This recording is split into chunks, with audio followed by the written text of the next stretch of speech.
We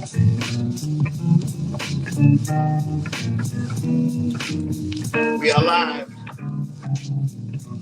We in here, baby. Good morning, good morning, good morning, good morning, good morning, good morning, good morning. You already know what we do about this time.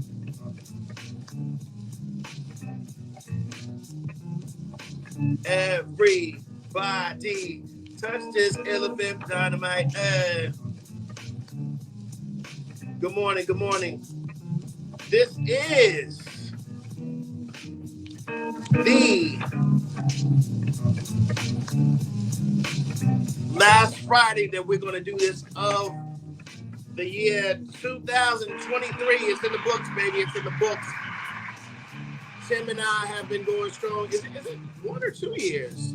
About 2 years? Tim and I have been going strong for 2 whole years, man. And we show no signs of slowing down. We show signs of mad growth. Really understanding one another, gelling together. But this show right here, I see the numbers rising already. Don't even get comfortable. Go ahead and share it right now. Don't even get comfortable. Don't sit down yet. Just go ahead while you're on. You're tuning in to us. Go ahead and share this right now. I see the numbers rise. Let's go. Let's go. Let's go. Hit like while you're at it. Go ahead and hit that heart sign. Go ahead and hit it because we know we're going to drop bombs, megaton bombs for you today. We're going to talk about forgiveness. We're going to talk about judging, and then we're going to have you table whatever topics you want to talk about. Tim has some great bullet points. Wally, the birth plug, is going to join us in a few minutes. But I want to holler at my brother real quick, man. Happy holidays to you. I don't know what you celebrate or what you recognize. Happy holidays. Yeah, absolutely. Absolutely. Absolutely. How you doing, man? I'm doing really good. I've been feeling great. You know what I mean? Life has been happening, and it's been forcing me to grow, and I love that for myself. So, yeah, I feel good. Yeah. What I see, what we want to talk about, go ahead. Again, this is Goodlife, Good Friday, on the Lane Love Morning Show. We just take all these brands and put them together for a collective. Friday is all about mental wellness, mental healing, overcoming trauma, and looking for resolutions, right? Mm-hmm. So, again, this is an appreciation show, but Tim has a lot in store for you. He has some bullet points today. So we just going to jump right into it because we know that we're going to go the whole 2 hours. But there's a lot going on in the world right now, right? Yeah, it's a whole lot going on. And it's funny because I see myself a year ago speaking on all these things, like the Jonathan Majors. Yeah. But that's life. Like, life has choices and consequences. And I think all of us, sometimes we get to a level of success where we get comfortable. And comfortable is where mistakes happen. Comfortable is where chaos happens. Yeah. A lot of times I was reflecting today, and even though in my youth I let a lot of things happen because either I was afraid to see what was on the other side of it, mm-hmm. or I just was naive. Mm-hmm. But at the same time, I still had to take ownership that it was a choice. Right. So even in my older years, certain relationships that have either been broken or are frayed, I have to take full accountability to say, even if that person manipulated me, yes, ma'am. Even if that person manipulated me or got their way. This is Miss Kim, y'all. Hey, we ain't got no work dogs here. Yeah. Miss Tony said, okay. So she won't contaminate us, and I appreciate that. Oh, yeah, exactly. Next week. I ain't trying to be sick. Right. What y'all talking about? We talk about going into New Year's without all this stuff on you. You know what I'm saying? So we talking about forgiveness and all that. Mental health. Yeah. Yes, absolutely. Don't be carrying all that. Yeah. Lay down them bags in the words of Erica. But you better preach it. That is... That is the media mom, ladies and gentlemen.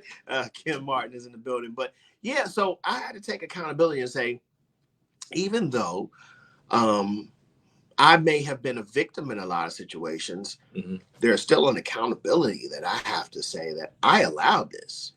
Right. You know what I'm saying? So a lot of times people look at themselves as a victim, but they don't look at themselves and say, hey, It's just like, okay, we're talking about Diddy's in the headlines. He screwed over a lot of people. Mm-hmm.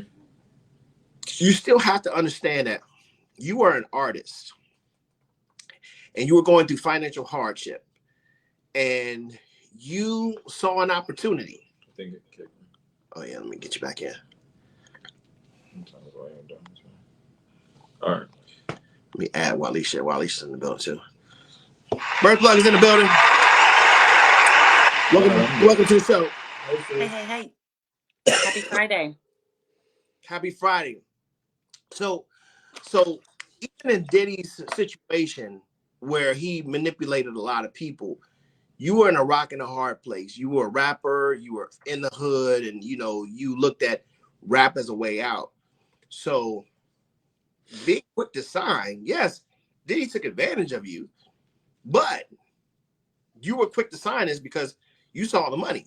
Exactly. So at some point, where's the accountability? Why, even after you're grown and mature in the business and mature in your life, would you still point the finger at this man and say, he did this to me? You're a grown person of your own free will. And so this is why even people like myself who, for years in my mind had the mentality, I'm a victim. I'm like, I allowed it.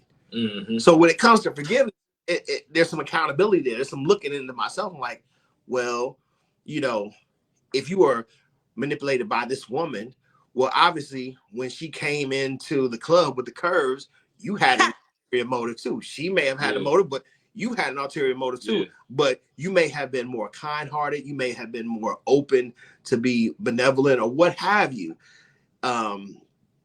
Sometimes we can't blame the fox for foxing.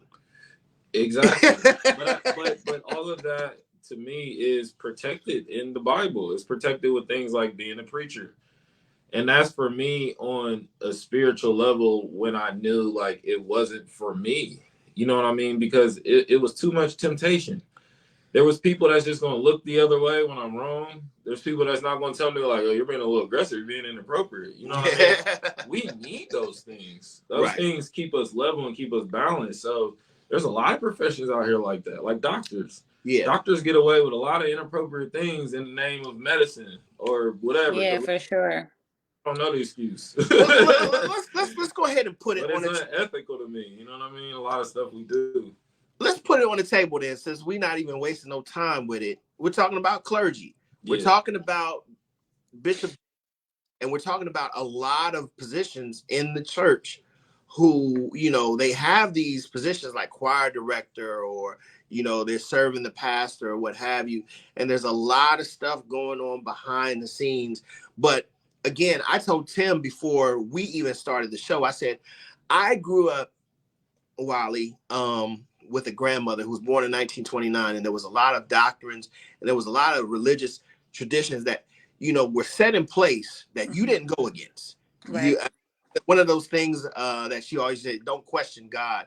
Yeah. And as I grew, I'm like, no, there are some things that I want to know, God, why is it happening? What's going on here so I can help navigate. But she said, quote unquote, you don't put your mouth on the man of God. You know what I'm saying? You don't speak against the man.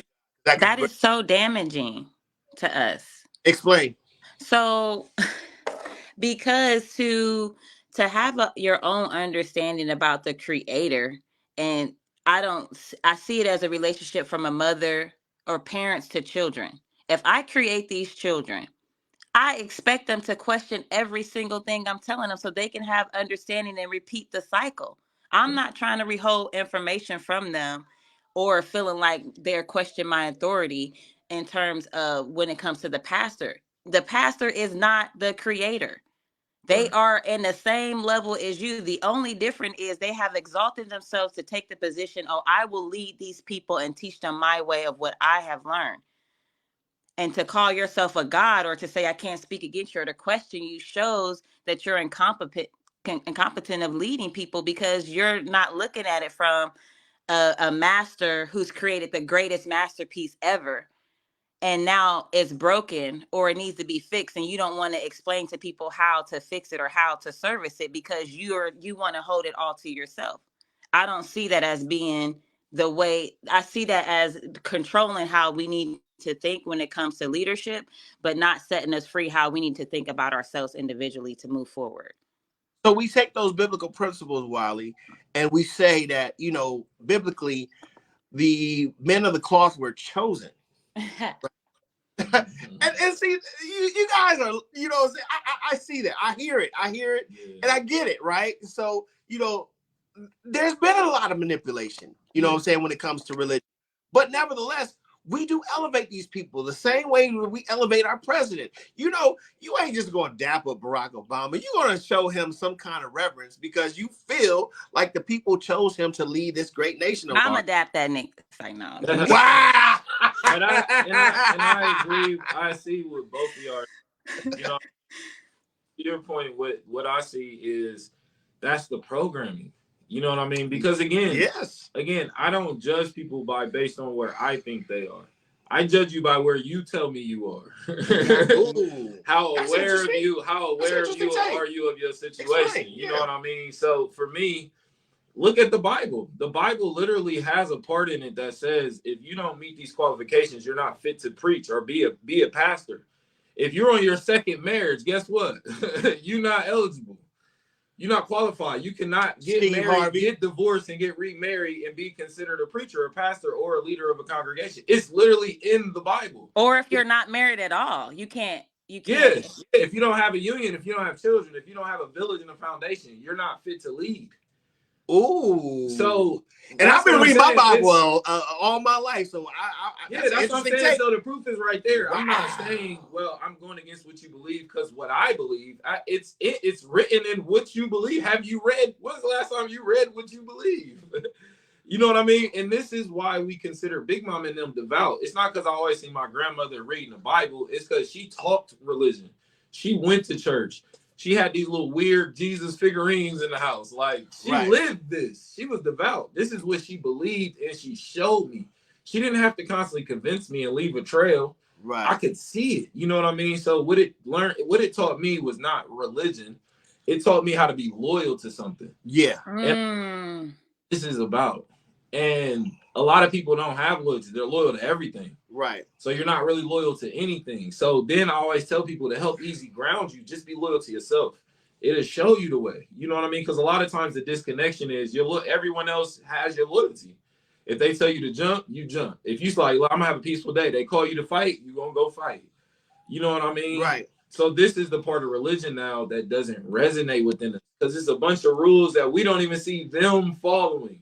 So it's okay. So exactly. It's all psychology, and I know Wally's ready to jump in. This is get up in here because we about to blow the roof off. Yeah, we about to blow the roof off this. So so spoiler alert, Raising Canaan. Say if you haven't watched it, turn what I'm about to say off. Right. So it's like going back to Diddy, but this is so she's getting ready to get into this group, this girl group. And, just like any music producer or any record label owner, they're like pimps, preachers, and everything like that. They get you with the enticement of the life that, saying, what does the preacher do? Come to my church and give your life to God because, your life can be so much better. I know you're struggling. I know you're financially this, and I know this, that. I know, say you have a problem with your kids or your relationship or your job. Come to my church and, say, I can show you the way. Hey, music producers, no different. I know that you're struggling in the hood. You want to make it as a rapper. You want to make it as a singer. You want to do this. And as soon as they get into this woman's clutches, she switches just like that. She uses fear now to control. Now everything is a control thing. Like, listen, I got 50 million people ready to take your place right now. So if you don't do what I say to do, then basically, I can get you replaced and you're going to go right back to the hood. Yeah. Now, person with the promise of escaping their pain is now wielding it to control you that says, now that I got you in my web, you got to do what I say. Yeah. And that's sad, right? Yeah. Because again, going back to the victim mentality, now I have to hold myself accountable and say, I am allowing this. I've held this person in reverence because they showed me a better way of what my life could be. Yeah. But now, everything now is do what I tell you to do. But that's why the game is rigged, because you've been programmed before you even grew up to give this person favor, to give this person your trust, to give this person understanding. That's how they get you. They're not, this is what people have to understand. Like, you are not the desired by the enemy. Like, they want your kids. They want to plant this seed through you so you start feeding them through whatever grows from this seed. Right. So then they're never going to question it because it came from you. It didn't come from me. It didn't come from the government. It didn't come from Uncle Sam. Your parents gave that to you. You know what I mean? So you're not going to go against it. That's why those things philosophize and stick in us. And a lot of it was deception. A lot of it was their way of holding on to us so we didn't grow out. People want you to grow up, but they don't want you to grow out. Exactly. Because then you're not in their presence. They can't see what you're doing. They can't see what you're learning. They don't know who you're dating. They don't know what you're eating. And they don't want agenda. Yeah. They don't want you to question your agenda. Because what you're doing threatens what they're doing. So that fundamental realization let me know what you're doing isn't worth a damn. Because what I'm doing shouldn't be able to affect what you're doing. Right. So if I'm spiritual and that affects your religion, maybe you ain't religious. Because how people, what people eat don't make me shit. Like I can appreciate how a person lives their life and how it's separate from how I live my life. This is how we can come together. But a lot of my beef with religion, this is how it's going to tie into forgiveness, is it's all about other people. Forgive thy neighbor, love thy neighbor. You know what I mean? Let this go. Be the bigger person. Like, yeah, your brother killed you, but, get over that. That's cool. Bruh. God told him to do that. Like, don't question God. This is, and honestly, my significant other's on the second right now. She could tell you, this is the year I told myself I'm not being the bigger person. Yeah. I'm not going into 2024 being the bigger person. If I see you trying to manipulate me, hurt me, or try to, do something that's catering to your agenda, I either get a chance to hold the mirror up to you and say, hey, I don't like this. And if you still try to gaslight me and act like I'm the problem, bro, I'm cutting you off. Yeah. Period. Get in there. You know what I'm saying? But go ahead, Walli. I know you want to jump in. No, y'all know I made a post. I didn't know what we was gonna talk about on the show. Yeah, we talking for most. But no, I'm talking about that. I didn't know that this was gonna come up as far as the church and stuff. I had made a post right before the show started about what was the first red flag that you had experienced, like in your church. And the comments is going wild, where people are listing all of these things that they have experienced. And again, it is the grandmas. It is my grandmother who was like, hey, you need to do this and that and the other. But it was her fear. It was the fear that was put in her that she had been carrying this whole time. Once I lived my own journey and kind of seen it for what it was, like we all got a journey. Yeah. We all have the ability to teach people, to lead people, to guide people, but from the standpoint of the pulpit of the church, they come out as though they have not done anything wrong. Like the story that you're told about Jesus not committing any sins, that's the stance that these pastors have, and they prey on single Black women because it's easy to manipulate you, especially if you had a child out of wedlock. Which that's a whole nother podcast, right? But if you've had children and you've done one thing that that we were guarded to do, which was to multiply, they use that against people, and they use it as a way to control and manipulate how you think, how you give, and that and the other. And it's just I think more people are becoming aware that they need guidance, they need help, and they go to the church to get it, and then they get sucked into this cycle, and everything else has been preached every Sunday, every Bible study. They kind of wasn't paying attention to, because they went there to get cleansed. They went there to get help. And so they don't really pay attention. It was like me. I didn't really pay attention to all of these other things that was happening until it was like the one time I needed help, it was an issue. And that's what made me go back and was like, whoa, hold on. Let me recalculate everything that I had experienced, all the energy I was putting into this church or this belief system. And a lot of these things were not true. And one thing I wanted to add is I have an uncle that said that he's probably like in his 70s. He said if he found out that something that he was taught at home was not real, and when he found it out in the real world, he was not allowed to come back home and say that the things that you beat into me, like physically beat into me from the Bible, these are not true in the real world. These things do not no longer exist in our world. They couldn't go back home and tell them the truth. Mm-hmm. Yeah. And we have a right, as we're on our life path and our life journey, to educate ourselves, to be aware, to find out what path is that fits us the best. Mm-hmm. So I was always taught, especially at Ohio Dominican, and that's the creed of the Ohio Dominican. If you say it truth, it should be able to be held up to the light and examined. It should be able to be questioned and looked at. This is why when I did start taking, my studies at Ohio Dominican, I can't think of the name of the studies right now. It'll come to me in a minute.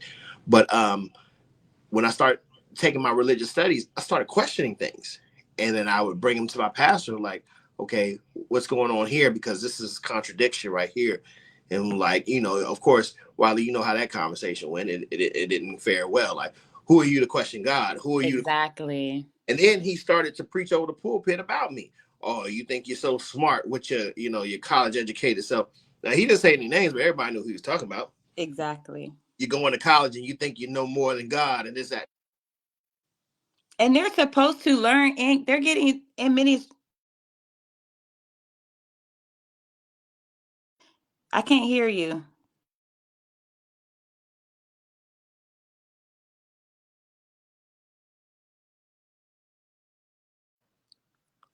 All right, y'all. We gonna hold it down. We holding it down.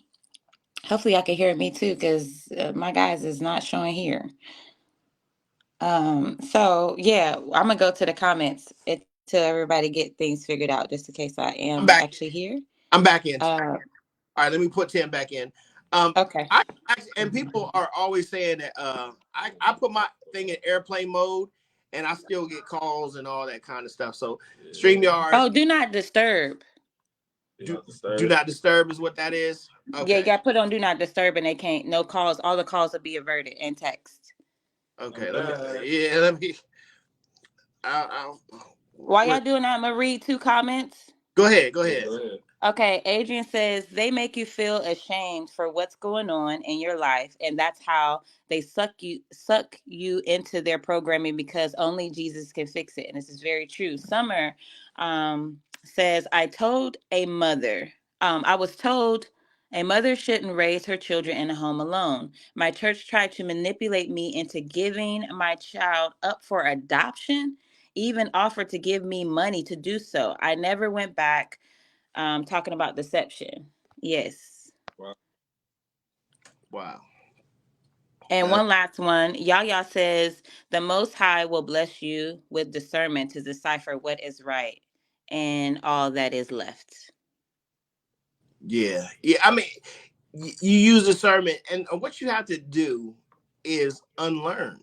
Yeah. You have to be willing to unlearn, because when you've been indoctrinated since you were a baby, and this is what a lot of people don't understand, is that if you grew up in a Buddhist house, especially during your impressionable years, you're going to be a Buddhist.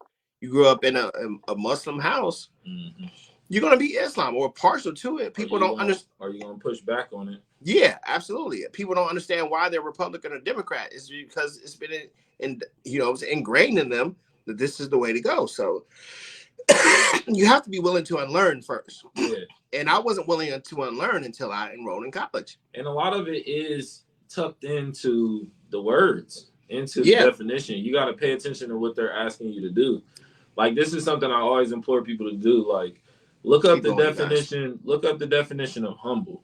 Mm-hmm. You know what I mean? I'm gonna get a definition. Yeah.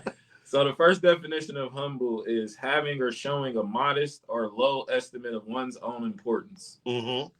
The second one is of low social, administrative, or political rank. That's what it means to be humble. That sounds terrible. You know 100%. Why would you like, the world is already gonna think less of you? Why are you instructed to think less of yourself? Yeah. But how many people actually know that's what it means? And that's how tricky it is that's how tricky it is in conversation when you're talking to somebody that knows things you don't. It kind of feels like they're talking down to you. But having or showing a modest or low estimate of one's own importance. The second meaning is of low social, administrative, or political rank. And this is why That's all it means. And this is why in 2023 I made a declaration because I've always taken the humble or the modest road or lane is nice and this, that, and the other. And it's gotten me to where certain people, like I said, which have just gone live and tried to embarrass me or do it so much. And then people were saying, and I was going to, do X, Y, and Z. And people was just like, yo, you should be the bigger person. And I was like, that. Yeah. Being a bigger person. Yeah, exactly. And this is the social climate of the world we live in. Yeah. Like, when someone is just being real or someone's being honest, it's deemed as controversial. This is why people was going at me when I was pushing back on Kendrick when he was saying, be humble. Like, no, that's not deep to me. That's not enlightening to me. That's not health. That's some rhymey, schemey, like, that's not hip hop. You know what I mean? I think of KRS-One. Like, he was really telling you get knowledge. Yeah. That's what his name means. You know what I mean? He's telling you seek knowledge and learn self and don't just sign your name on every dotted line. Like, that's a pandemic my generation's dealing with. You know what I mean? Like, really just to sign their name on anything. It's crazy. Absolutely. But when I think back to it, when I do the shadow work for it, like, it's the programming. These things are either instilled in you or someone's just left you to fend for yourself, roll the dice and see how it goes. You know what I mean? And this is where we lead into forgiveness. I took a trip to Chess Records. That's one of the things that I do a lot, and I need to get back to it. Is I'll take a trip to a place that resonated musically in a certain city. I still have to go to Minneapolis, but different parts of the states I would visit. And one time I visited Chicago. And I visited Chess Records. So for those who know the movie Cadillac Records, it started by a guy named Willie Johnson, but he found Muddy Waters and brought all these things together. But it was a black man who, was tired of his people getting screwed over by, other cultures and taking the blues and soul and just exploiting the artists. So one of his mottos when you walk into the Chess Records studio is don't get mad, get smart. The saying is don't get mad, get even. But his saying was don't get mad, get smart. And that's a word to live by, because when you try to get even, you're full of a lot of emotion and you're just not being rational. But when you get smart, you start preventing yourself. You start preventing yourself from getting in these situations in the first place. You start peeping bull crap early. You know what I'm saying? So therefore, again, going back to that accountability thing, like, fool me once, shame on you. Fool me twice, shame on me. So I started looking at it like, okay, I'm not going to let you do this again. Let me bring Tim back in. Yeah. I know. It keeps booting me off. Sorry for the technical difficulties, y'all. We just trying to keep the show rolling. But y'all spitting that knowledge. That's why they can't cancel. They're trying to cancel y'all. All right, I'm good. Yeah, so it goes back to that. Is like, you know what? I ain't gonna fault you. You got that one over on me, but I bet you it won't happen again. Yeah. And that's why people are shocked this year. Like, Lane really ain't gonna take my forgiveness, or you really ain't gonna rock with me no more. I've shocked some people. Like, oh, you really ain't gonna answer my phone calls? Nah, because I'm gonna teach you not to play with me. Those things just always feel like crap to me when someone's trying to force me to take something I didn't ask for. You know what I mean? Yeah. And I think this is why forgiveness is such a tricky realm. It's such a slippery slope. I had a conversation with a couple of people that watched the show, and they were asking me, like, truthfully, like, so do you not believe in the concept of forgiving other people? You know what I mean? Is it just all about forgiveness of self? And I'm like, that's a good question. And I tried to be as honest as I could with my response, but I told them a lot of people aren't ready for the lesson of forgiving others. Right. You know what I mean? So you got to start with forgiving yourself, and it'll help you get there. But I was like, I'm going to humor you. We're going to have this conversation. Right. So I told them the difference with me is things like forgiveness, things like loyalty, things like love are sacred for me. You know what I mean? So there's people I love, and then there's people I would give and take a bullet for. Absolutely. That's a different type of emotion. That's not the same type. Those people can't call this the same type of thing. Sure. So it's the same with me with sacred forgiveness. And it's because in a lot of situations, I don't feel other people should forgive me because you're not wrong. You didn't do anything wrong. I'm holding myself accountable. I allowed you to do everything you did. So if anyone's going to be upset, it's me with me. But I'm not mad at you because you didn't know any better. And if now we on the third time of you doing it, I kept giving you chances. It's still not your fault because I could have cut it off the first time you did it.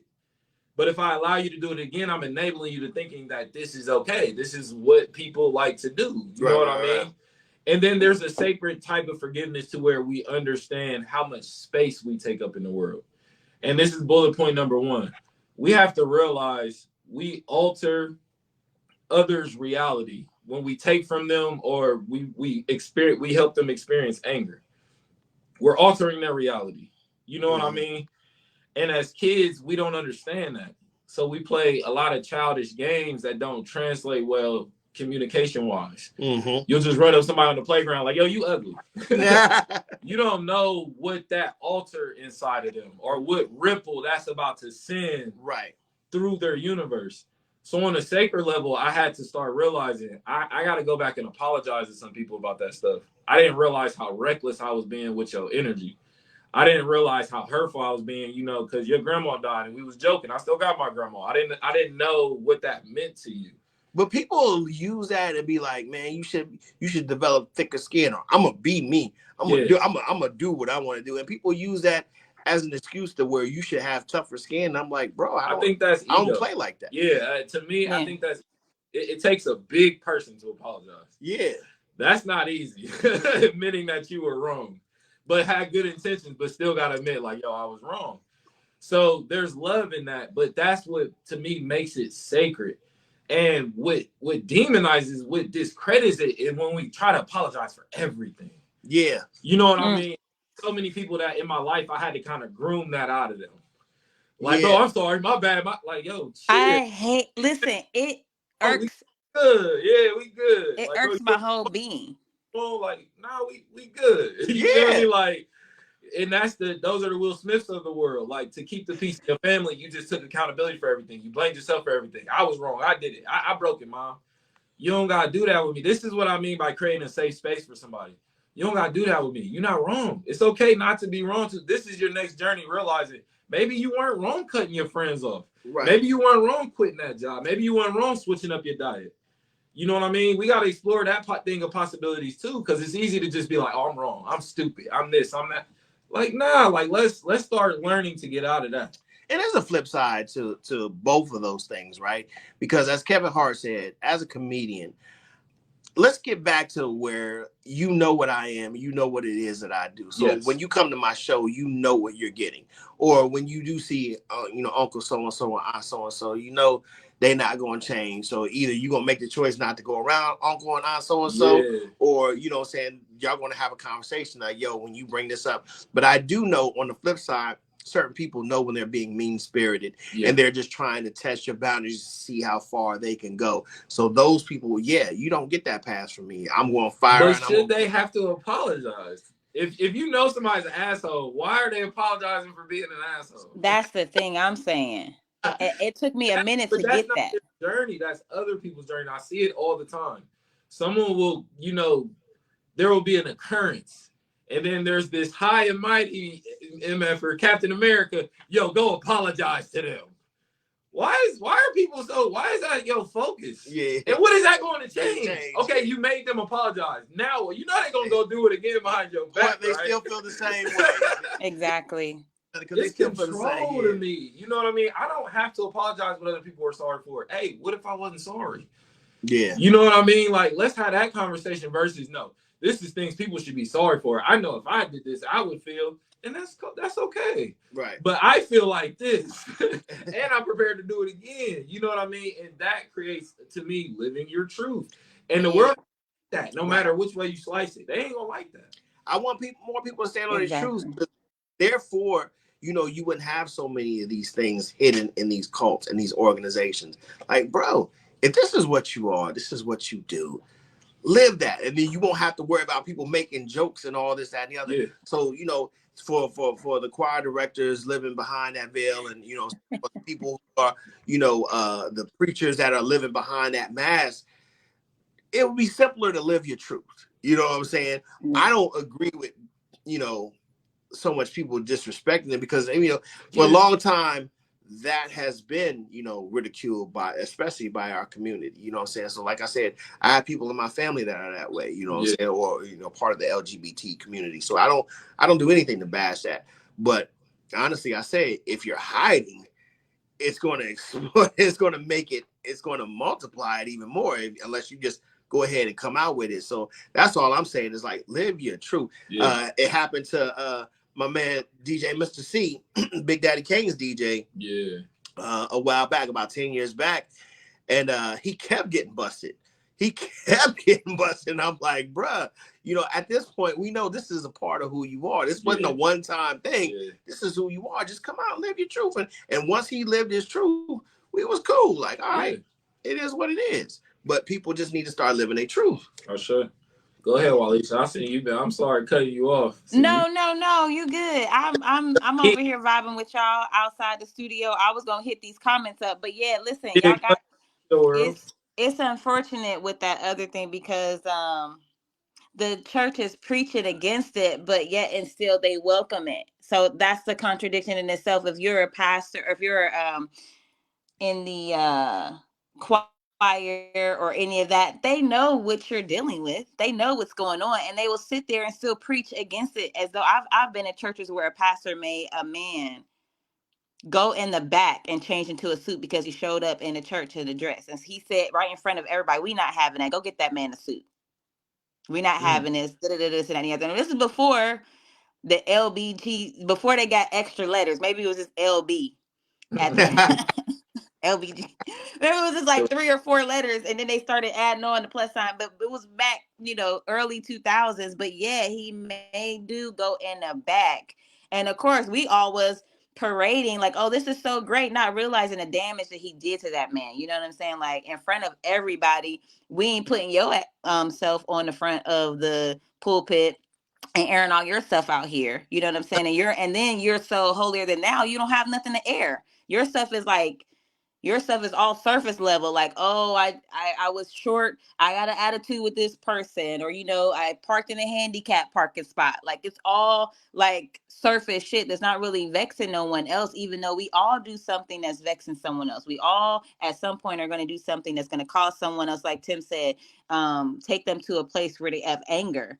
You know, not intentionally or unintentionally, but that's something that we have to work on in ourselves. And I have a couple of comments, I think 3.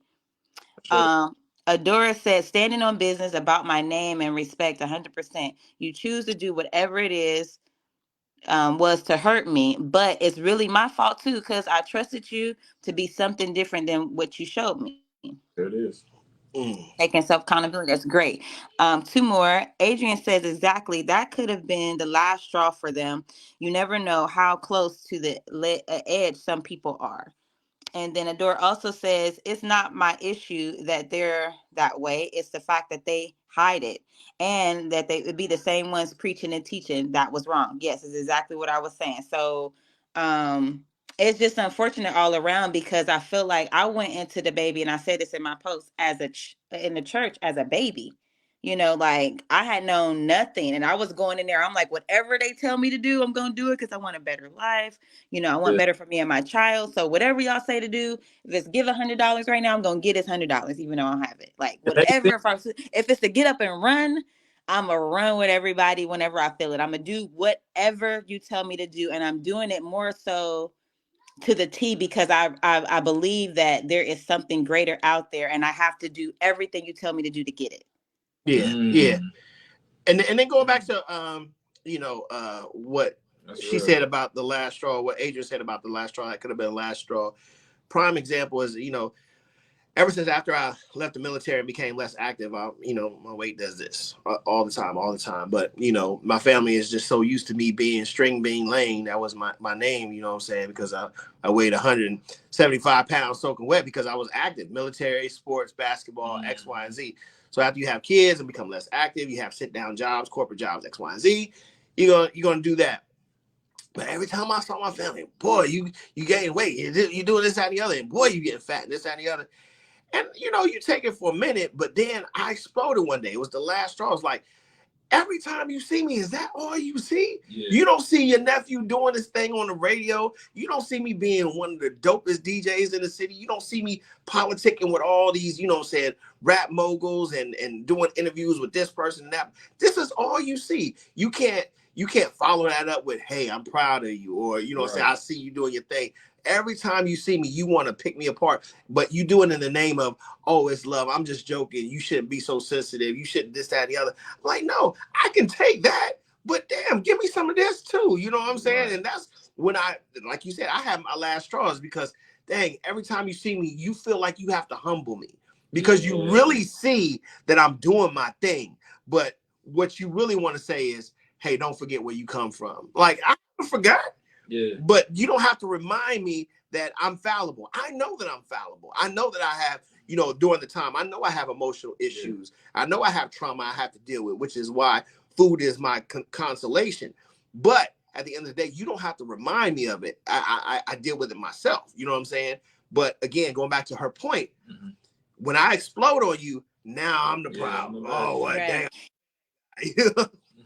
It's a way to deflect, though. If I got stuff that's going on and that's right in my face that I'm not dealing with, and I see you, oh, that energy that I'm supposed to put into self is being directed to you. Look at them over there. Yeah. Right. Oh, look at me. And I love what all of y'all are saying. Like, it's 100%. You know what I mean? These are the things that now we're facing on a daily basis, and we're under attack.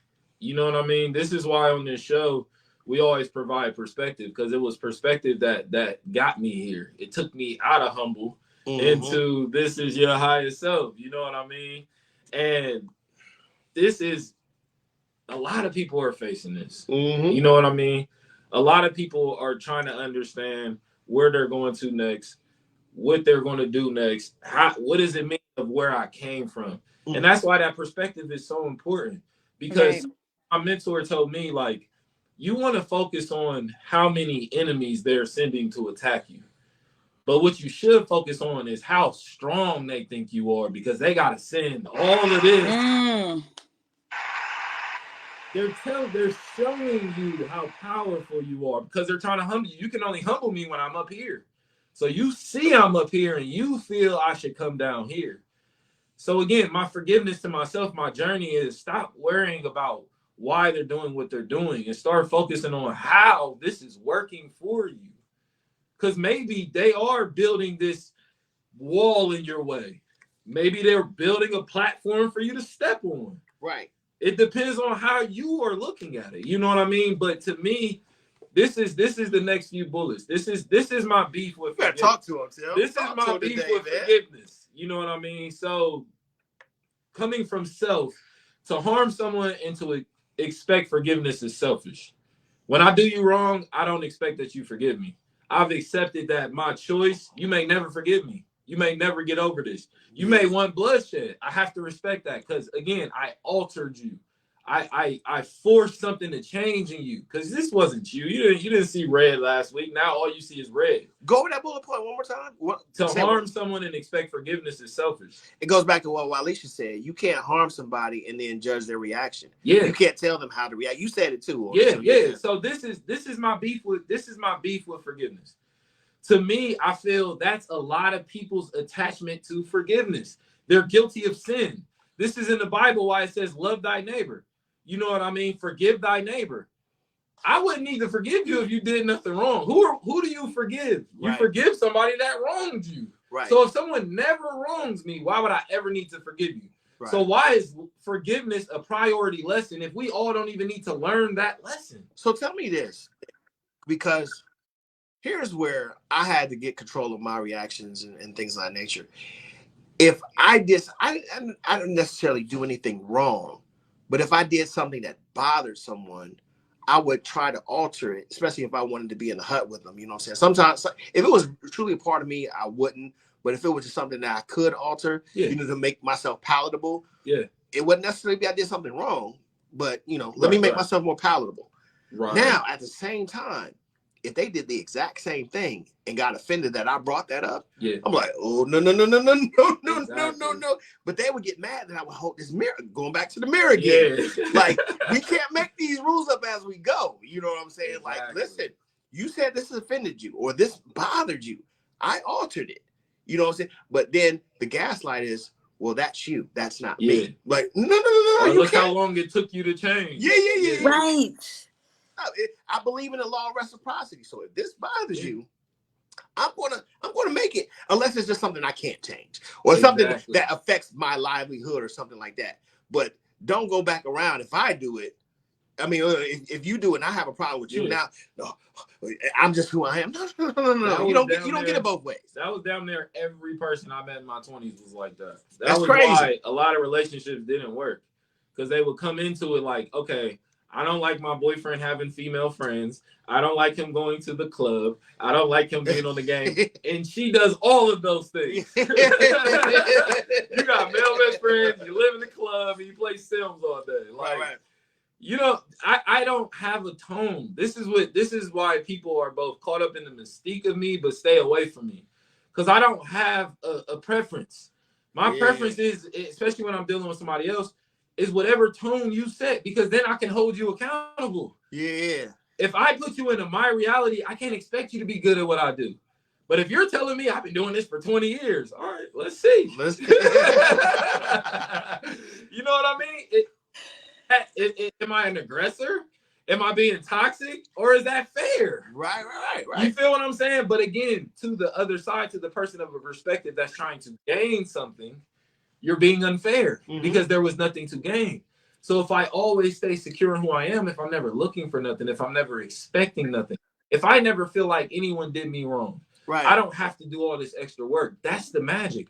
But two things can be true. I'm not saying you didn't wrong me. Right. I'm saying you did nothing wrong. But I am not holding you at fault for what happened. And me, I live my life under the golden rule. Do I have double standards? You damn right. Everybody has double standards at some point in time. Have to. But at the end of the day, I try my best to live by the golden rule. Do unto others as you would have them do unto you. So I'm not going to, when I'm leading a team, I'm not going to ask you to do more than I'm willing to do. You know what I'm saying? I'm not going to, start delegating.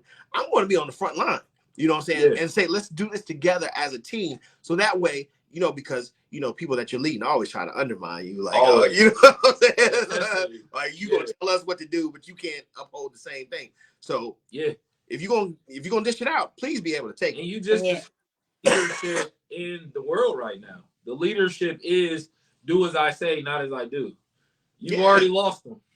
Right. And I'm gonna that type of leader. I'm gonna offend them every single time. I'm gonna offend you every single time. I'm gonna rebel. Yeah, because it won't be no respect for that person at all. You can't set the example. I'm not following shit. What'd you say, Wally? I said it will be no respect for that person at all. Like it would be no point of them to be in leadership. But I wanted to go back to what Tim was saying in terms of how you don't have to think a certain way in certain situations. And that was a key thing that I took from Ghana, right? Mm-hmm. One of the gentlemen that was there from LA, he's like, I grew up in Compton. So y'all know my mind was already thinking and moving a certain way. And he had a situation where there was a security guard looking him up and down, staring at him while he had to do a transaction. And he said in his mind, he thinking, I'm a him up. Like, I'm about to take this down. I'm about to do all of this other stuff. And the man said, he walked over to him and said, hey, you want to sit in this chair next to me? Here, this man's whole approach was, you look like you need a seat. You look like you overworked. Like you should, I'm standing next to the chair, but I'm not using it. I'm secure in this place. You can come and sit in this chair. Once he didn't get the I message, the I conversation, and he interpreted wrong, the security guard personally went up to this man and told him he can have a seat. And he said, I felt so horrible because here I had already killed this man with my bare hands. I had already taken him down. I had already brought all this energy into this space. And his thought process was, man, you just look like you need to take a load off. You're more than welcome to have this chair next to me. Yeah. And he's got to forgive himself. I literally talk about this in my first book. Like, it rubs people the wrong way when they meet me and I don't know them, but I have to prepare for the worst. I have to prepare for you to come in here and do anything. You could be an active shooter. You can have a bomb strapped to your chest. Like, I don't know you. Right. So in my head, yeah, I've already planned to do some things I might not have to do. And then I have to forgive myself for that if we become friends for that survival, because that's survival. And this is what women don't understand about how the world is for men, why we had to learn to communicate on another way. Mm-hmm. When I'm with other men and I can get the vibe that they're being intimidated, like I'll put my hands behind my back or I'll put my hands in my pocket. Mm-hmm. And that's simple communication between men. Like, I'm not a threat to you, bro. Like, I'm chilling. You know what I mean? And we had to learn how to talk like that. Because when you're the biggest person in the room, they assume you about to fi phone and just be, you know what I mean? Just be bumbling around. And we be the most gentle ones in the room. Especially when it's a dude under 5'5". It be the dude under 5'5". It's the little people y'all gotta look out for. They feisty. That want to try to wait, not fee fi fo fum. Not fee fi fo fum, no. That is taking me. Because now every time I see you walk into the room, I'm going to think fee fi fo fum. Like, we're going to destroy the village. Like, no, I'm just bringing the produce. I'm trying to help. But this is again, this is knowing self. This is a path of forgiveness of self. This is literally the next bullet point too. So forgiveness of self is vital because we cause a lot more mischief to ourselves than we're aware of. We hurt ourselves in a lot more ways that we rectify and we reconcile and we give grace for. Mm-hmm. That's what we're not giving grace when we're calling ourselves stupid. We're saying, I can't get this right. You're not giving yourself grace. You're not giving yourself credit for what you do get right. Absolutely. You know what I mean? So these are affirmations. This is what affirmation means. An affirmation is a conversation with yourself. Mm-hmm. But you talking to yourself on a serious level. Ooh. You know what I mean? And this is why your antagonists, they know without knowing that your thought becomes a feeling becomes an emotion, emotion becomes a vibration, and you become a magnet. So even without that, if I humble you, going back to that, if I humble you, you're gonna have this in your mind. You're gonna focus on this versus focusing on what you want. So even with that self-affirmation, I have to unlearn, I have to, you know what I'm saying, get this out of my subconscious so I can I feel where you're going. And that's the programming, because you still got Kendrick in your ear saying be humble over catchy B. And I think humble, now that you say the definition and now we're saying, hey, I can use words and my attitude to humble you. I think that's like a self-growth thing in your own personal growth. Like when you're going through forgiveness, you're going through shadow work and you're able to humble yourself to see what you've experienced and what you've been through and how you've treated other people. I think that's a time to be humble when you're going like working on self. But when it comes to shining or feeling like, man, you're the best that you've ever been, or accomplishing goals, or standing up to your bullies, like you don't need to be humble. You need to be straight direct. I want to start taking humility and humble out of my vocabulary because, like Denzel Washington said, be even killed, not too high, not too low. Yeah. Because at that point, you don't want to be too high either. You don't want to be puffed up. You don't want to be conceited. Exactly. You don't want to be arrogant, but you don't want to be that low humbleness either.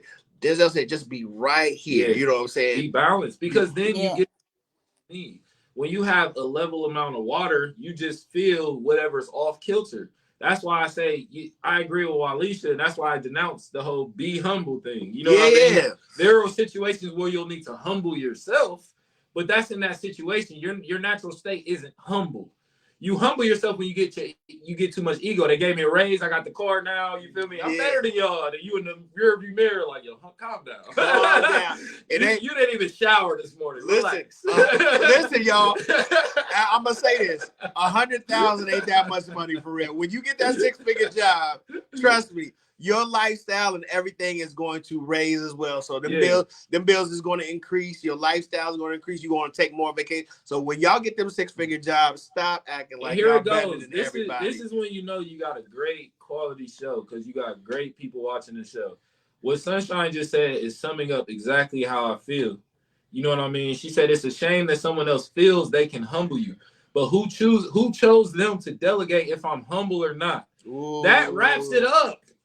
You don't qualify to humble me. Give her a round of applause. I never gave you permission or authority to humble me, and I know I didn't because I don't give anyone that permission or authority. This is why I live for self, because then I don't have to question with my close and my loved ones. Damn, is you stabbing me in the back? Is you playing me? I will know if you are because I don't let nobody play with me like that. Yeah. So if I even get that inkling, that's what's happening. And what they're going to see about me is I ain't going to lead with hate. It's going to confuse them because they're going to be like, man, he's going to be upset. He's going to react. I'm still going to lead with grace and love. Yeah. And I can do that while walking backwards away from you. Yeah. I don't have to be in your face. You know what I mean? And this is where humbling yourself now becomes a skill. But none of these things should be goals or a focal point. Or for 2024, I'm going to humble myself. Right. No. 2024, like Lane just simply put, I'm going to change my rhetoric. That will have such a bigger impact on your life than humbling yourself.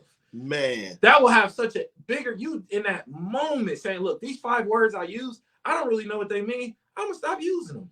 You have that power. You're that powerful, people. I promise. Exactly. You have that power. Because why are you looking at my shoes? Why are you looking at my car? You don't know my story. Yeah. You have no idea what it took to get here. Yeah. What it took to get Walli where she is. What it took you to, I don't know what it took for you to get here to this day behind this mic. Yeah. So if I was to nitpick about something about you, that could set you off. And this is why people need to watch what they say to people. And see, for me, I'm less likely to get set off because I'm like, I want to know all sides. I want to see how people, what side of the angle that they're looking at me as, because it's always room for improvement for me. So even if it's the wrong thing or not the right thing, I can still take it and move forward with it in the way that I need to. Like nothing really offends me anymore. And even the stuff that I feel like I'm offended by, again, it's still growth. Like I'm dealing with it.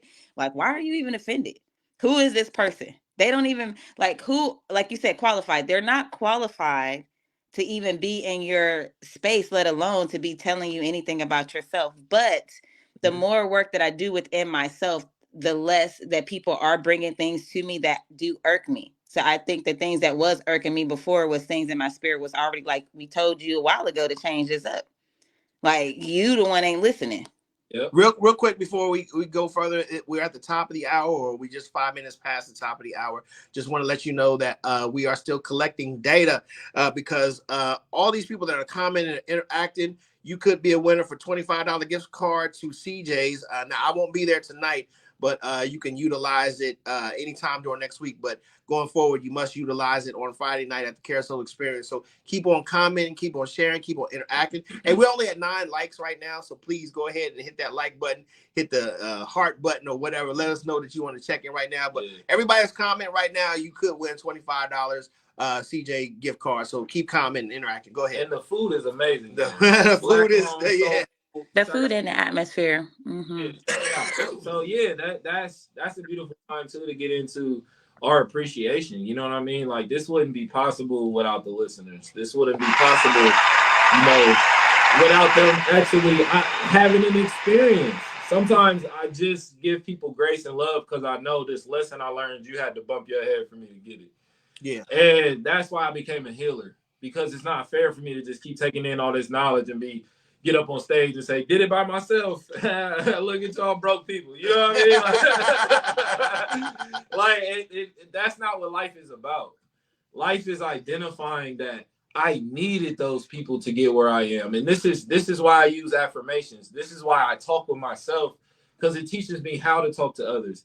It teaches me how to be empathetic with others, even in times when they make me upset. You know what I mean? Yeah. And then I always get to the end and realize you allowed yourself to get upset. They didn't make you do anything. Right. They presented you with an opportunity and you weren't disciplined enough.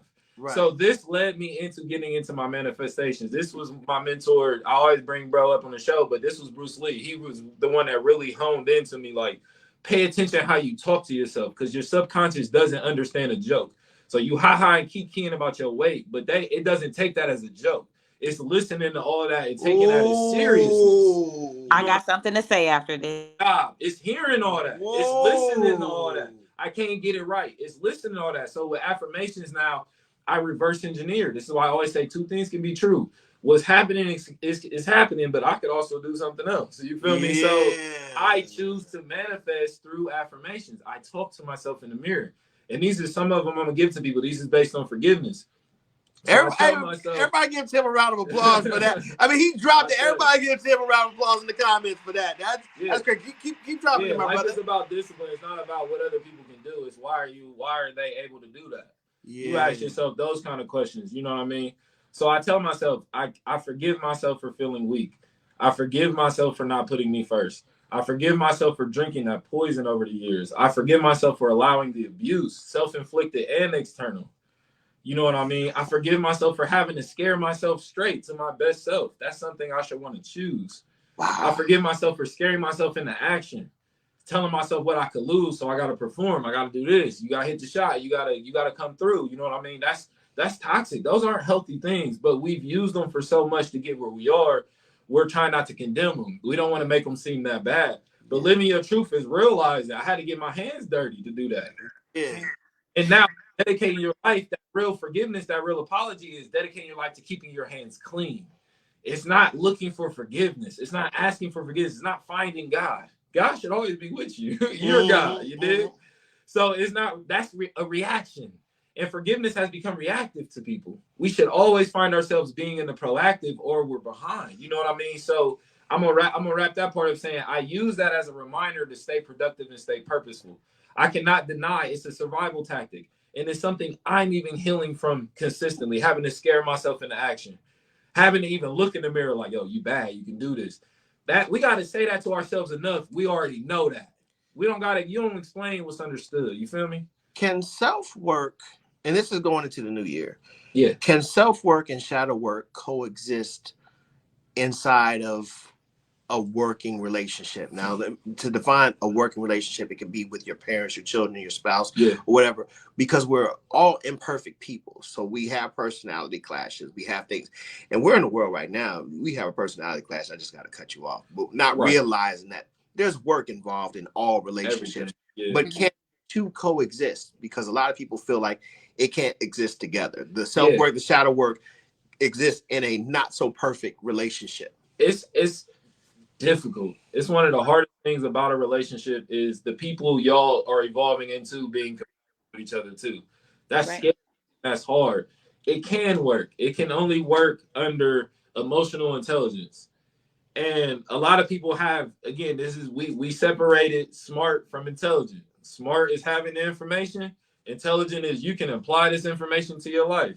So a lot of people have an emotional smartness. They understand the concept, but they haven't applied it to their life. Okay. So no, if me and Walisha are working through a situation as sisters and brother, and I don't apply what I learned from her to me and Delayne's situation, it's all gonna fall apart. It's not gonna work because then even Delayne is gonna be looking at Walisha differently. Like, why can't y'all get it together? Is it something she doing? So it everything crumbles. But when I apply those same lessons to both of y'all simultaneously, it's going to be exhausting. It's going to be draining. There's going to be things that I have to say that you may not have been prepared for me to say. But my only stance, my faith is I can tell you this and you see the love in what I'm saying. You don't think I'm trying to tear you down. You can see that I want you to be better. Right. You're holding yourself accountable. Yeah. That's tricky, expecting excellence somebody on a day I feel sick and I feel low. But that's where your consistency, that's where winning's a habit, got to speak for you. So going back to what we said earlier, what qualifies a person to give you that counsel? That they're here with me in the trenches. You can tell me about my kids when you change their diapers, when you get them up in the morning when they don't want to get.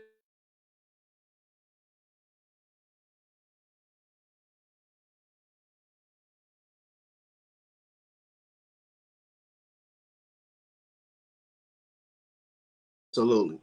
That to that point, you can qualify when it's your second nature to be a part of what I'm doing.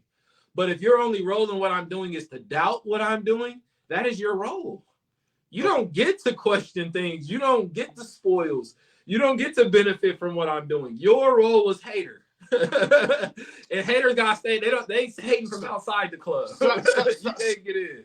Can you repeat that? Because I hit the cough button. Yeah. So I didn't want y'all to hear me, but I forgot we're all on one mic in the studio. Oh yeah. No, I was saying you gotta figure out your role in people's life.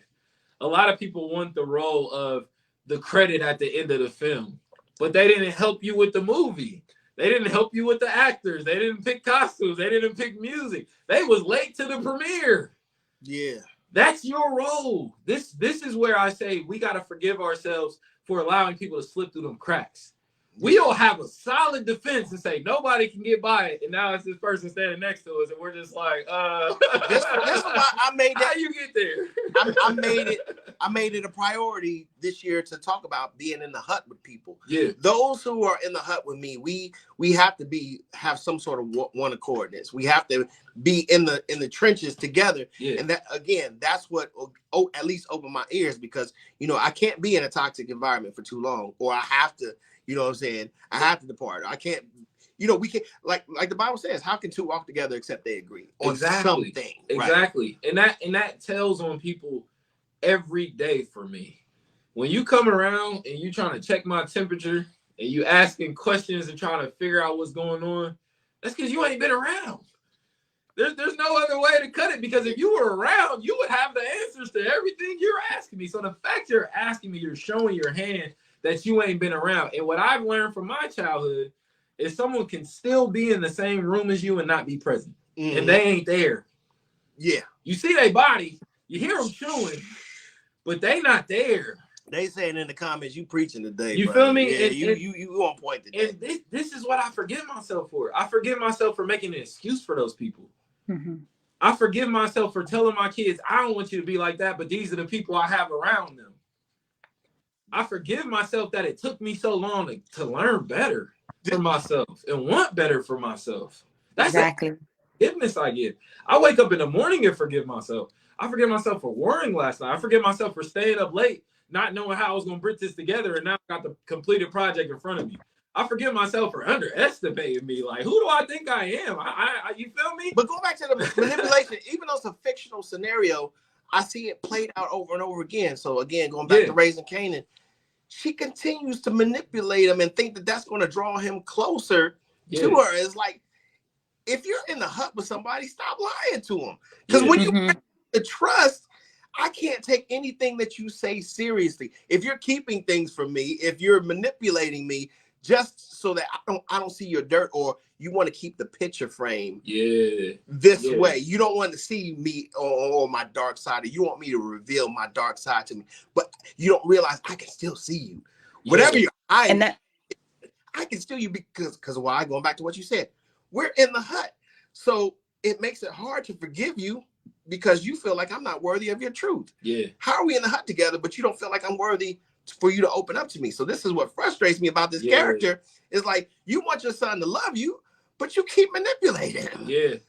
And that plays into the words too. When Tim was talking about the words that we, like how the universe can't tell a joke from, you know, these words all have meanings. I've been saying that for a long time. Like, we have been manifesting and setting the course of our life since we've been able to talk.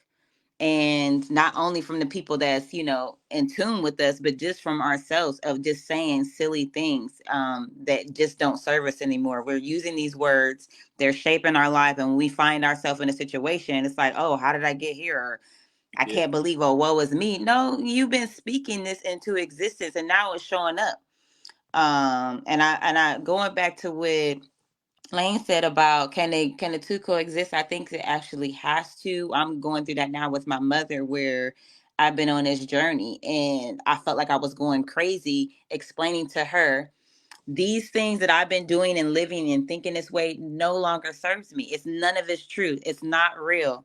This is the real deal. What I'm living and experiencing now is the exact real. What y'all was telling me and feeding me before was only because y'all was fearful that I would have a certain lifestyle. And so you continue to try to urge me with your words, move me in a certain way based on your fears and your past experience. But that shit ain't true. And it was only true for you because you allowed it. You sat in it and you believed these people. You believed certain things.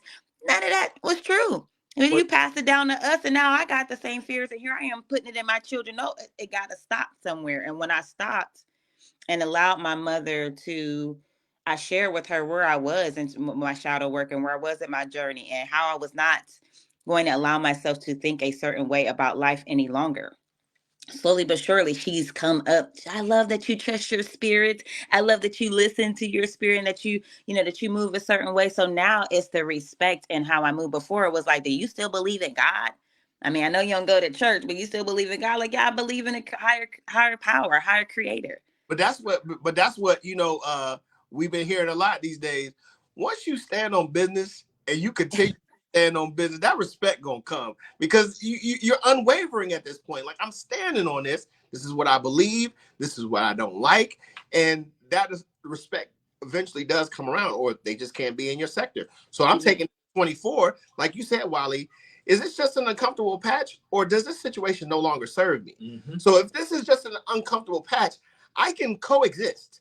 We can still coexist, and I can still do my self-work. As long as what you being in my life doesn't hinder my self-work and my improvement, we can get through this rough patch. But the minute I see that your existence in my life is hindering my self-work, or basically your existence no longer serves me, I gotta let it go. Yeah.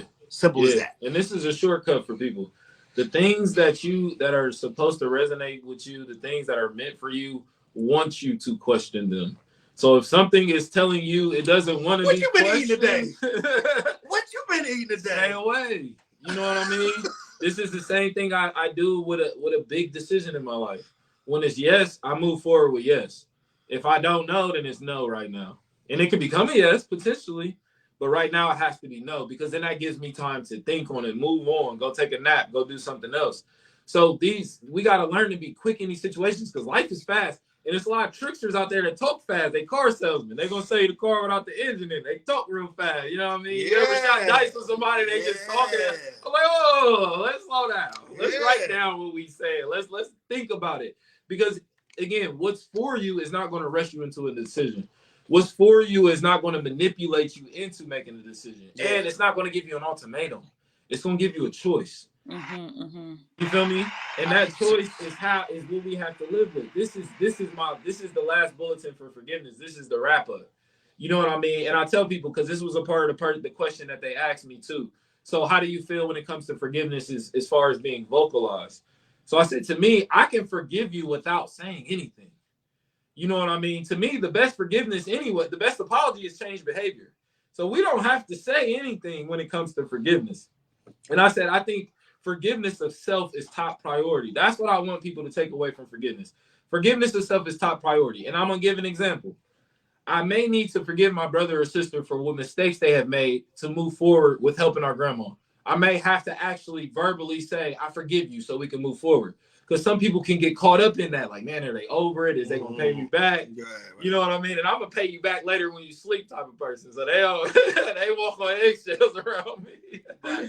So I'm like, that is sacred forgiveness. You know what I mean? Mm-hmm. So on a spiritual level, everyone on earth is my brother and sister through spirit. You know what I mean? Mm-hmm. But also I have earth realm siblings. It's a handful of people, but that's my sacred siblings. These are people I would do some unforgivable things for if it came to it. Right. You know what I mean?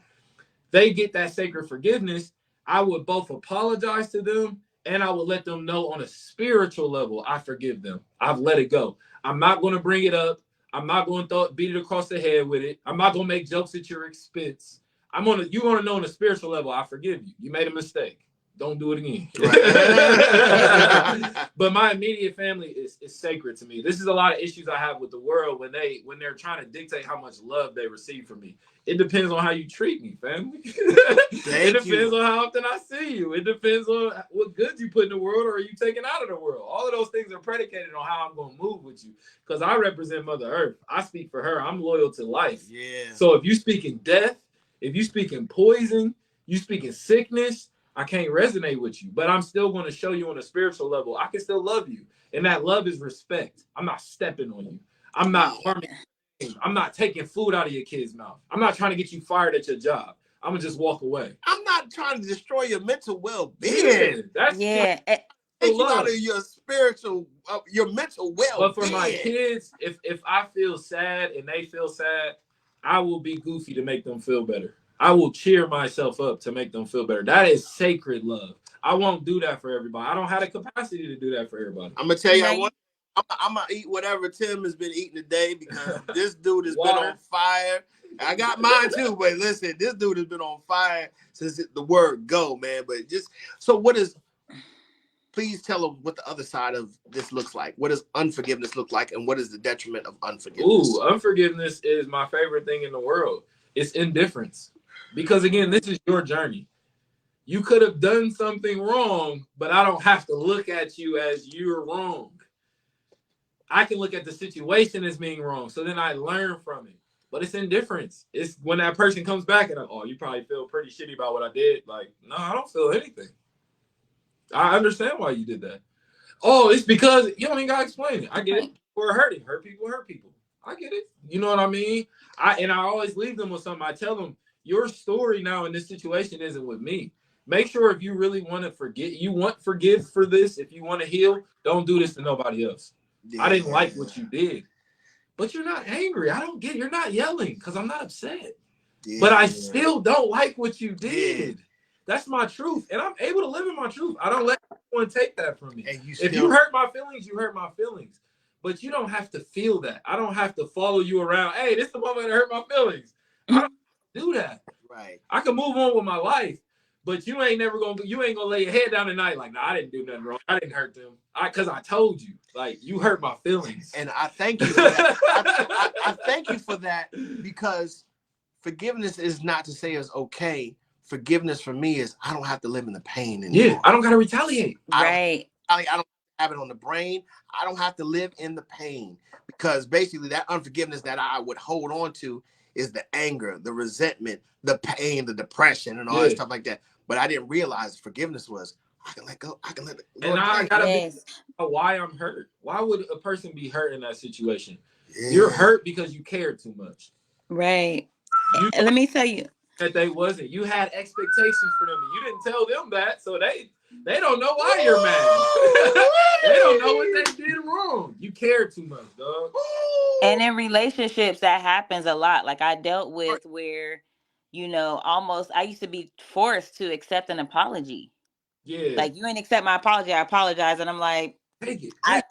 I don't care. It's happened like 10 times already. Like, I don't care. Like, I'm working on within myself. And this is before I even started doing shadow work. It was like, why are you so pressed for me to speak the words, I forgive you? Because sometimes I didn't feel like I forgave the person, even though I know that's the act that you're supposed to put on. That's the mindset you're supposed to walk in.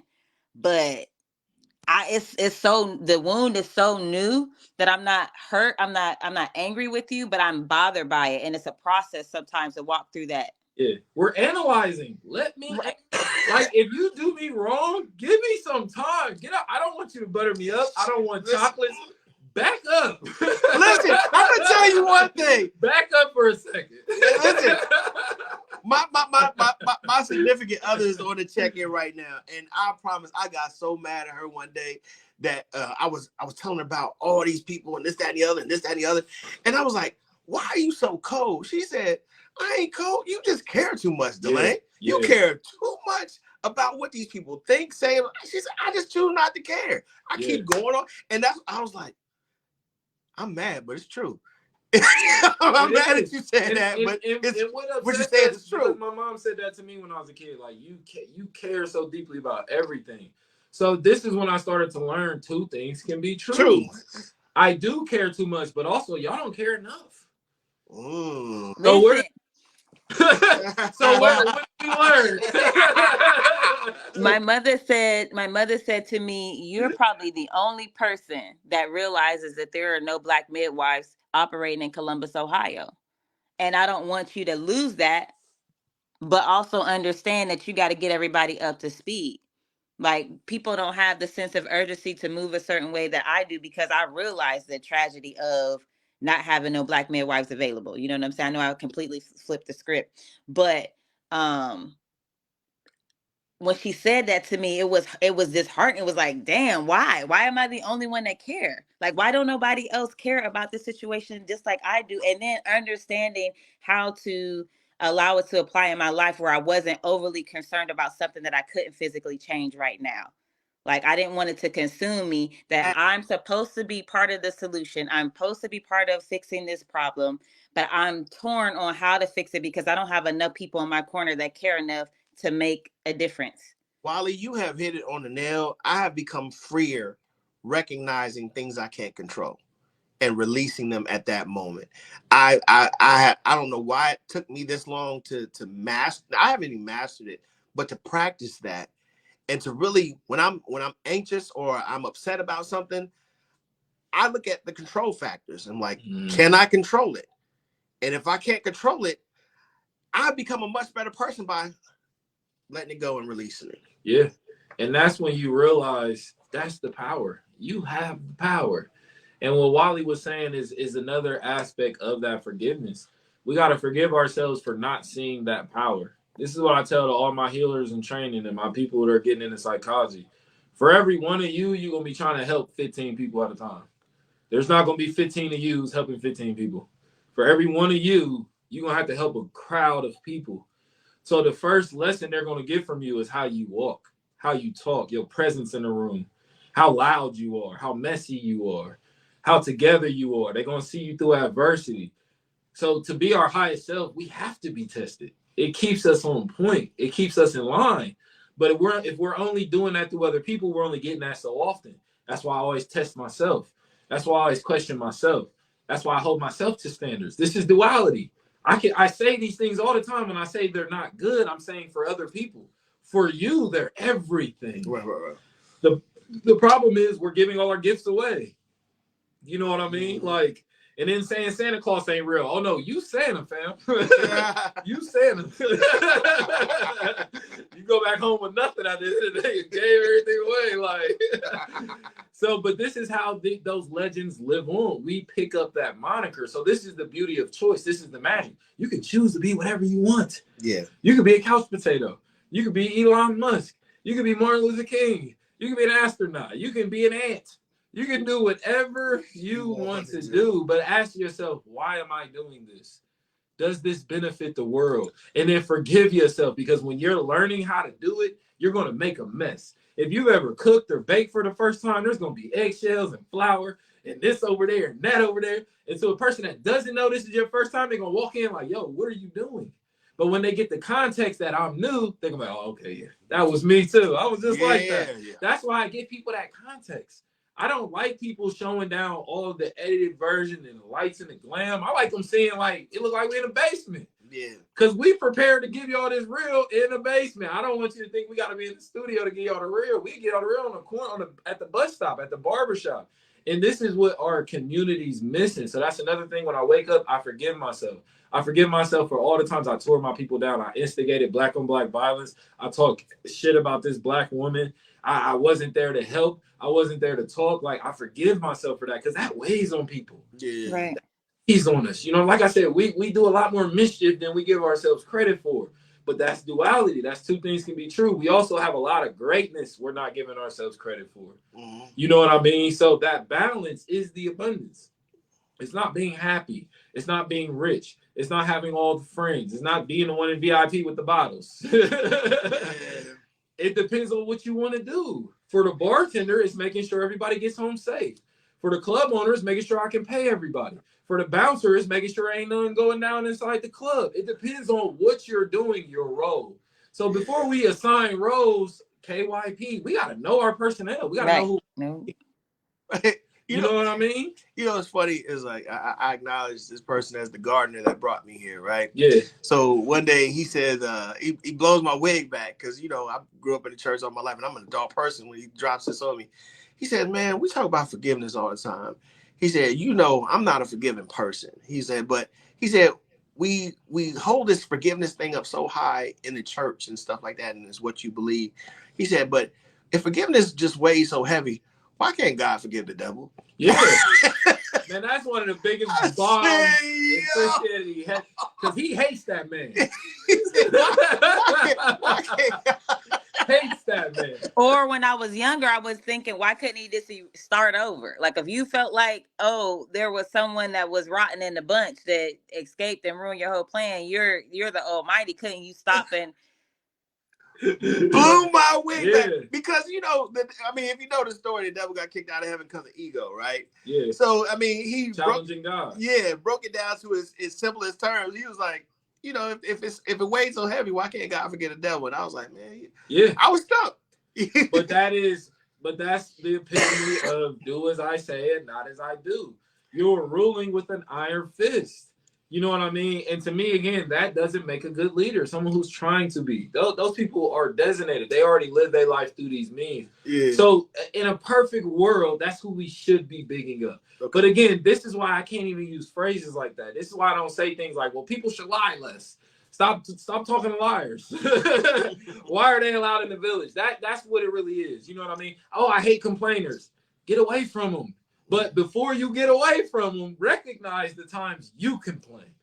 Yeah. Fix that within, because that's really what you're saying. You're not saying I hate when the world do it. You're saying I hate when I do it.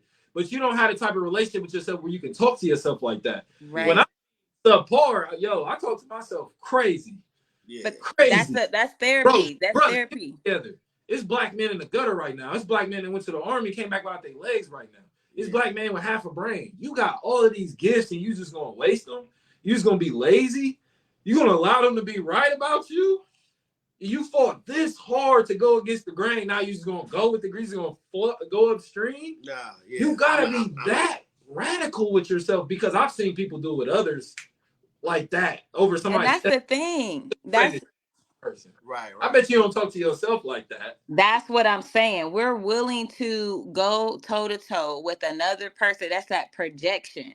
Like your spirit is telling you, no, this is up next for you. Like I was on the phone with the client early this morning because of a misconception she has, and it may be true, but it stemmed from her childhood. So she talking like, maybe I should start shadow work, this and the other. How do I do that? I'm talking her through this. And I'm like, the situation that you have with your children is stemming from your past. It's from your childhood that is creeping up now. Not saying that you're moving wrong or any of that. It's just a sign knocking on your door to say, hey, before you can fix these children, you got to fix you, because they watching you. So if you get you together, it'll be less work that you got to do with correcting the children and leading and guiding them when you get yourself together, because they just feeding off of your energy. They feeding off of you. They're sponges for real. So everything they see you do, even if it's done in the dark, they're going to start mimicking. Because she was like, why my daughter do this? I said, well, because you do this, like man, is you. It's so crazy because when kids get in trouble for cussing and stuff like that, and then you hear some of the stuff that come out these parents' mouths, you be like, I don't want them to. I'm like, they hear it. They mimicking you, dude. And then are they wrong? Did they say it in the right sentence? Like, did they use it in the right way? Because some of these kids, they like if they was all the way off, then yeah, listen. But if they use it in the right way, they mimicking you. Because on the real, you just don't want nobody to think you're a bad parent. You know what I'm saying? But at the end of the day, they done heard that from somewhere. They done got it from somewhere. So it's just like, and seen it work for you. And seen it work for you. They seen you cut somebody out and get blocked. They like, oh, that works. So this is getting into our highest self, is realizing we're always gonna have things we gotta forgive ourselves for. That's why forgiveness is so important. But again, the priority of it is forgiving yourself. You know what I mean? Man. If you walked out the house mismatching and you don't see a problem with it, stop apologizing to people for that. Yeah. Like, you need to forgive yourself. Care so much what they think.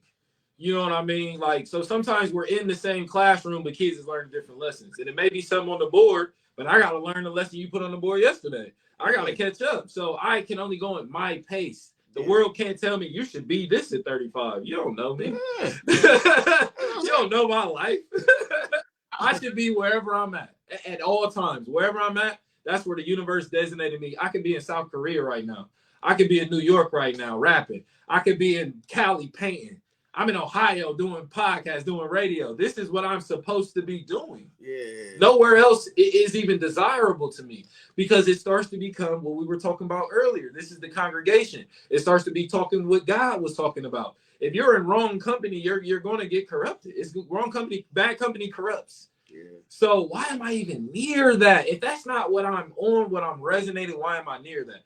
That is why I still have hella family members in the church I respect. I respected my grandma probably more than anybody I've ever met. Yeah. And she was the most religious person I've ever met in my life. Yeah. She was a deaconess of a church. You know what I mean? Because that's what people have to understand. I am not disselecting you. I am selecting me. Yeah. And that's gonna feel personal. I get it. But I'm choosing me. That's what I'm doing. That's self-work and going back to being super apologetic. You have to allow yourself allowance to be human. When I was going through my anger management classes, I was that person that was trying to be super apologetic and walk on eggshells. But what I didn't realize is I was suppressing a lot. Yeah. And I wasn't, it was like when I went back to my therapist, I was like, why do I still keep blowing up? I try to, this is because you're not giving yourself allowance. You have to allow yourself to be angry when you're angry. Yeah. But what was happening is like, you were being angry. You wasn't understanding the root. You wasn't getting to, what I'm saying, what your triggers truly are. So once I, found out, I said, okay, I'm in this moment. I'm angry. But now, since I understand the root, now I can talk myself off the ledge. Now I can, do the work in the moment. Because sometimes in the moment, you just, boom, you know what I'm saying? Yeah. But now, having that conversation, I don't have to suppress anymore. I'm like, no, I'm mad as hell. You know exactly. But there's no one you're trying to avoid upsetting. Because a lot of us was programmed like that. Yeah. Little black boys. The conflict. Little black boys don't say that. Little black boys don't cry. You know what I mean? So I always tell people in therapy in real life, you are entitled to a meltdown. Please, melt down. Everywhere around you. Burn it to the ground. Yeah. You are entitled, like a volcano, to explode because all that pressure has to go somewhere. Yes, and when you hold stuff in and internally, it's doing stuff. It's shaping our body. Like it's a chemical bomb inside of you of reaction to your feelings and the things that you're trying to suppress. It's all in here, shaping your adrenaline gland, your thyroid gland. That stress, if you don't release it in some way, will change the outcome. And the chemical reaction could be that you blow up on someone. It could feel that you feel super down and apologetic. And for me, it's such a turnoff now that I understand the words of people apologizing or saying, I'm sorry for everything. It's like, dude, get in tune with yourself because I'm the last person you owe an apology to. Like literally, even if you done me horribly wrong, it is self. Like Tim said, you should be more so in tune with yourself that I won't never want to make nobody feel this way again. Nor do I want to personally feel like this horrible thing that I've done to someone. I don't want to feel that because it's internally it's messing up your inside. So y'all got to find a way to let it go, literally. Yeah. And this is a great point for people to understand. And I don't typically prefer to give people advice, but I'm gonna give y'all some advice. Let's go. There are certain things we just have to stay away from at all costs. And for me, two of those things are passive aggressiveness and backhanded comments and apologies. Reject that stuff. Too many times we do self-damage trying to make sense of some slick stuff somebody said. Yeah. Separate yourself from that. That's not your burden. That's not your baggage. However they feel is not my concern. That's their journey. You know what I mean? Yeah. So when things like that come up, again, we think sometimes we do need to humble ourselves because we think we're too powerful. Oh, I can be around toxic friends. I can be around thieves. I ain't gonna steal nothing. I hang around smokers. I don't smoke. Like, no, humble yourself. That is produced more delusional people. and when I see people on that horse, I'll be like, calm the hell down. You delusional as hell. Yeah. You know what I mean? You holier than that. Yeah. Calm yourself. Even again, y'all's favorite person, Jesus, didn't talk about himself like this. Right. He talked like a normal person, like a human being. He treated people like common decency and respect. That's what you should be getting from the Bible. And Jesus didn't believe in Christians. He said, be Christ-like. Be like me. Why would I want you to follow me? Be like me. I'm a good person. You be a good person. You see there's one fish, let everybody get a piece. Don't make a fish sandwich. Like, be good. You know what I mean? Like, this is common sense things, but this is where spiritually we're being attacked. Common sense has now become controversial. I can't talk common sense without people, he's trying to be enlightened or woke, or maybe I'm just tired of the BS.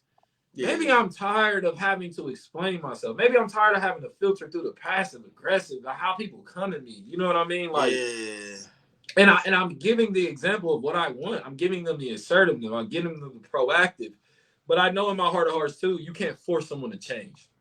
You either accept who they are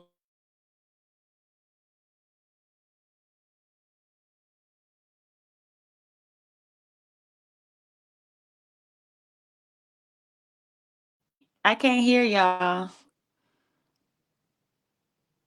We on the Hold way. Can you on. hear me now? There we go. Yep. I took my mute off, my mic off mute. I'll put it back on. You get. We're back in. Yeah, All So right. y'all was about to spit some knowledge. They was like, cut them off. Yeah. We back. So this is now we have to look out for. But this is why I always say two things can be true. Remember duality. Remember balance. Don't spend your life just looking out for what can happen. Don't hesitate after every corner thinking, it's about to be a bulldozer coming through. Stop going to those type of neighborhoods you got to watch your back in. Right. Stop going to those people's houses you got to protect your peace in.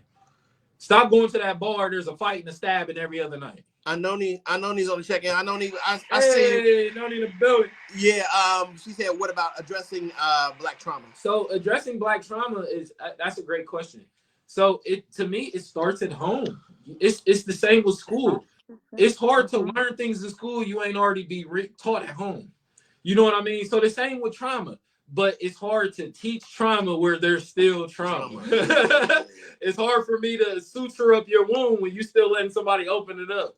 You want me or them? Yeah. Because both of us can't work at the same time. They're undoing my work. You know what I mean? When these people over here bleeding out that I can be sewing back up. So the first thing is you got to make a choice.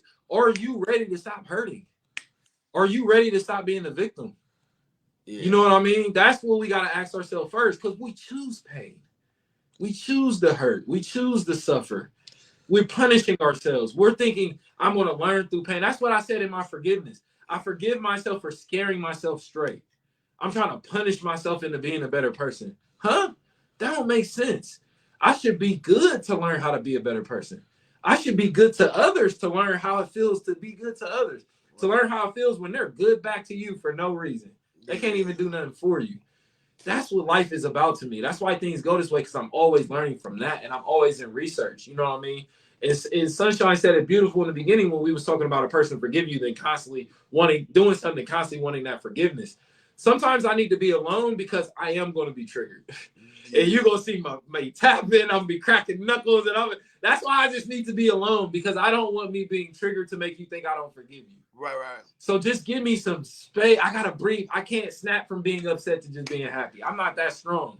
I know my limits. And I know she's on the check-in. I don't like to divulge too much of our business, but she has a level of tolerance that I don't have being around people, because I'm an empath. So I feel everything. And I have to be careful when I say I'm an empath, because empath does mean you try to understand and put yourself into other people's shoes. But also being an empath means you feel energies and you feel weird around energy. So as to where my significant other be like, I don't care about being around these people. I don't care about this. I'll be like, man, I don't really want to go, because I know this person. I know the background of this person, or I feel this person, and I don't like the situation. So it's hard for us a lot of times to dwell in certain things, because she's a happy-go-lucky person, and I'm a reserve type. But exactly. That's why I tell people, like, I'm not afraid. I'm cautious. Yeah, they're two different things. So how do you navigate it in that situation when you have a person who is more tolerant of people? It's an everyday journey. You know what I mean? Everyday journey, learning to be comfortable in other people's comfort zones. When honestly, in your deepest, darkest honesty, it makes you a little uncomfortable. But that's love. That's the communication of lovebirds. This is how people communicate who are in love with each other. They automatically think to have that difficult conversation, because those are difficult conversations. Yeah. I don't want you to feel like I'm questioning your way of life. At the same time, I'm trying to show you my perspective on my way of life. I don't want to have to go too far in the past of what happened to me, but I want you to get the lessons of how I learned by what happened to me. Yeah. You know what I mean? So that's where we need discernment, but I feel like that's where we got to allow love to lead. Sometimes, and it's ironic that TD Jakes is in the news for something else, but he just had a beautiful, because I still go and share his reels. I still listen to R. Kelly's music. Yeah. Two things could be true. You could be messed up over here, pretty good over here. Right. So, but TD Jakes said, it's not our job to make people feel like we've forgiven them. It's not my job to walk on eggshells around you when you did me wrong. Yeah. It's my job to be myself. And if you're worried about my shift of energy, don't do me wrong. That's the only way you can guarantee we don't get here. But you don't get to do me wrong and then dictate how I heal. dictate my response. You can pinch me and I want to blow you up. You don't get to dictate my reaction. Don't stop pinching.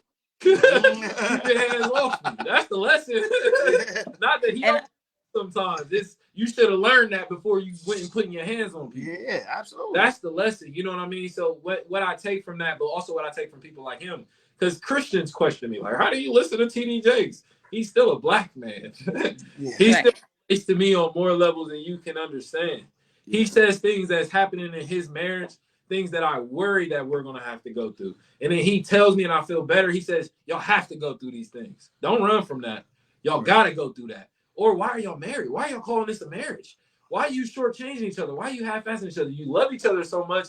Do what's best. And what's best is making sure I'm thorough.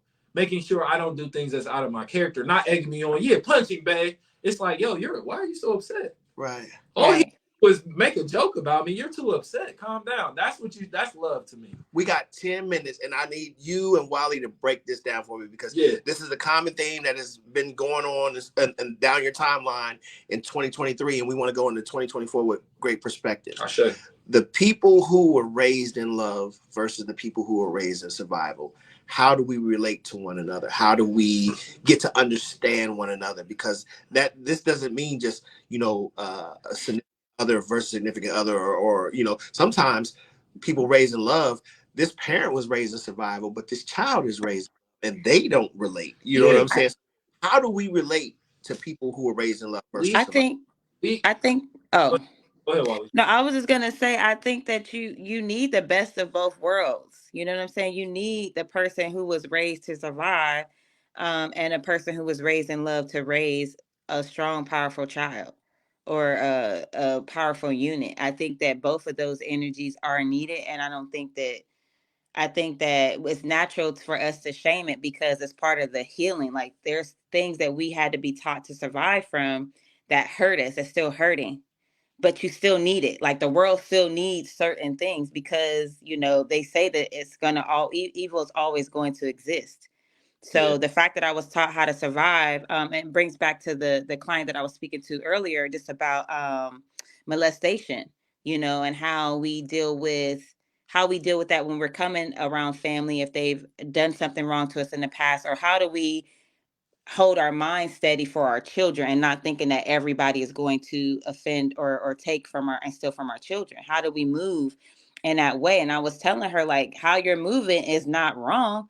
The only reason why you feel that it's wrong is because you still got trauma from what you've experienced as a child that you haven't dealt with. So now that you have daughters and that they're around other people, or even some of the same people that have wronged you, you feel this sense of like uneasiness, like you don't feel a balance because you haven't started your own work, and here you are trying to prevent your children from dealing with the same thing that you've dealt with. And then here's the flip side. She don't know the love, right? She wasn't raised with that love, so she needs definitely somebody who has had that in their life when joining with her, because I think it will assist the process of showing her, like, listen, this is what life is supposed to be like. This is not supposed to be all survival and get your fists ready and kind of. And I used to do this when I moved back to the city. Before I would go places, I would kind of scope it out. Always back with my car, and like having certain things. I always had a knife in my shoe. Like, who lives like this? Why are you doing these things? This is like a gangster. Yeah. So I think I agree with everything Wally said. For me, people have to kill the comparison. That's what a lot of people's issues are. Ooh. They don't realize when there's another person involved, y'all are running on the same track, but y'all are in a different race. And the analogy how I help people explain it is if you have two tracks that are side by side to each other, and there's a fence in between them. So a lot of people, when they get side by side to you on that track, they think y'all are at the same point. But I'm on lap 1,000 and you on lap 10. And there will be no way of you knowing that. You're just thinking, oh, he probably on lap 10 too. You know what? He probably on lap 8. I'm on lap 10. Right.